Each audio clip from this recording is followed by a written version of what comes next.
Hi guys, आज हम बात करेंगे इनिशियल पब्लिक ऑफरिंग्स के बारे में। आईपीओ एक ऐसा प्रोसेस है जिसके थ्रू एक प्राइवेट कंपनी अपने शेयर्स को पब्लिक के लिए बेचती है।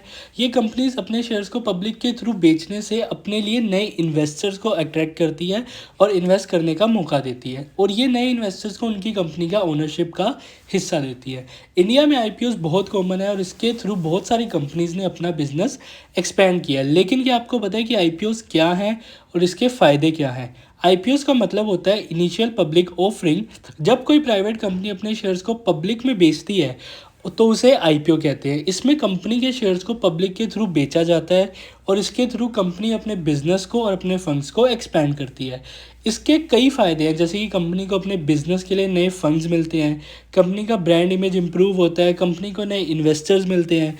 इसके थ्रू कंपनी के शेयर होल्डर्स का भी बेस बढ़ जाता है। आईपीओ का प्रोसेस काफ़ी लंबा होता है। सबसे पहले कंपनी को अपने शेयर्स को पब्लिक के लिए बेचने के लिए SEBI securities and exchange board of India के पास रजिस्टर कराना पड़ता है। इसके बाद कंपनी को अपना प्रोस्पेक्टस फाइल करना पड़ता है जिसमें कंपनी के बारे में सारी डिटेल्स होती हैं। इसके बाद कंपनी के शेयर्स का प्राइस फिक्स किया जाता है और उसके बाद कंपनी के शेयर्स को पब्लिक के थ्रू ऑफर किया जाता है, खरीद सकती है और उस कंपनी के शेयर होल्डर्स बन सकते हैं। इंडिया में बहुत सारी कंपनीज के आईपीओस के थ्रू अपने बिजनेस को एक्सपेंड किया है, जैसे कि हमारी Reliance industries, ICICI bank, Infosys और भी बहुत सारी कंपनीज जो आज बहुत सक्सेसफुल हैं। इसके थ्रू कंपनी को अपने बिजनेस को एक्सपेंड करने के लिए नए फंड्स मिलते हैं और इन कंपनीज का ब्रांड इमेज और क्रेडिबिलिटी भी बढ़ती है। अब आईपीओ एक ऐसा प्रोसेस है इन कंक्लूजन जिसके थ्रू कंपनीज अपने शेयर्स को पब्लिक के लिए बेच सकती है। ये कंपनीज के लिए एक बहुत अच्छा तरीका है अपने बिजनेस को एक्सपेंड करने का और नए इन्वेस्टर्स को अपने बिजनेस में इनवाइट करने का मौका देने का। इंडिया में बहुत सारी कंपनीज ने आईपीओ के थ्रू अपना बिजनेस एक्सपेंड किया और इसके थ्रू अपनी कंपनी का ब्रांड इमेज क्रेडिबिलिटी भी बढ़ाई है। लेकिन अब जितना अच्छा सुनने में लगता है, आईपीओज में इन्वेस्ट करना उतना आसान नहीं है। अब आसान नहीं है क्योंकि एक हाई रिस्क इन्वेस्टमेंट होती है आईपीओ, और इसमें कोई गारंटी नहीं होती कि आपको प्रॉफिट्स मिलेंगे या नहीं। इसलिए इन्वेस्टर्स को इसके बारे में सभी डिटेल्स जान लेनी चाहिए और एक थोरो रिसर्च करने के बाद ही इन्वेस्ट करना चाहिए। आईपीओज के बारे में जानकारी पाने के लिए इन्वेस्टर्स को कंपनी के प्रोस्पेक्टस को पढ़ना चाहिए, जिसमें कंपनीज के बारे में सारी डिटेल्स लिखी होती है।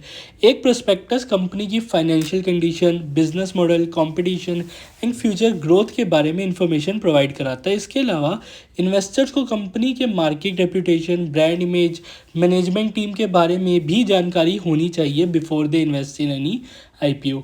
इंडिया में आईपीओस के लिए सेबी के रूल्स एंड रेगुलेशंस काफ़ी स्ट्रिक्ट है और इसके थ्रू इन्वेस्टर को प्रोटेक्शन भी मिलता है। सेबी इसके लिए कंपनीज को रजिस्टर कराता है और इसके थ्रू इन्वेस्टर्स को स्कैम और फ्रॉड से प्रोटेक्ट करता है। इंडिया में आईपीओस का मार्केट काफ़ी स्ट्रॉन्ग है और इसमें इन्वेस्टर्स को काफ़ी अपॉर्चुनिटीज़ मिलती हैं अपने पोर्टफोलियो को डाइवर्सिफाई करने के लिए।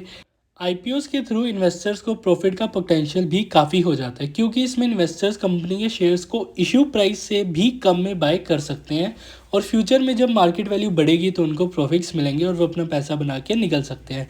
लेकिन इसके लिए एक लॉन्ग टर्म इन्वेस्टमेंट स्ट्रैटेजी के साथ टाइमिंग भी बहुत इंपॉर्टेंट होती है। सो इन कंक्लूजन, आईपीओ एक ऐसा प्रोसेस है जिसके थ्रू कंपनीज अपने शेयर को पब्लिक के लिए बेच सकती है। ये कंपनीज के लिए एक बहुत अच्छा तरीका है अपने बिजनेस को एक्सपेंड करने का और नए इन्वेस्टर्स को अपने बिजनेस में इन्वेस्ट करने का मौका देने के लिए। लेकिन इन्वेस्टर्स को इसके बारे में थोरो रिसर्च करनी चाहिए और एक सही टाइमिंग के साथ इन्वेस्ट करना चाहिए। इंडिया में आईपीओस का मार्केट नेटवर्क काफ़ी स्ट्रॉन्ग है। इसके थ्रू इन्वेस्टर्स को काफ़ी अपॉर्चुनिटीज़ मिलती हैं कि वो अपने पोर्टफोलियो को डाइवर्सिफाई कर सके। सो आज की वीडियो में इतना ही आईपीओस के बारे में। अगली वीडियो भी हम स्टॉक मार्केट के बारे में बात कर रहे होंगे और आपको कोई अच्छी चीज़ ही सिखा रहे होंगे। तो फॉलो कर लीजिएगा, सब्सक्राइब कर लीजिएगा। Thank you so much.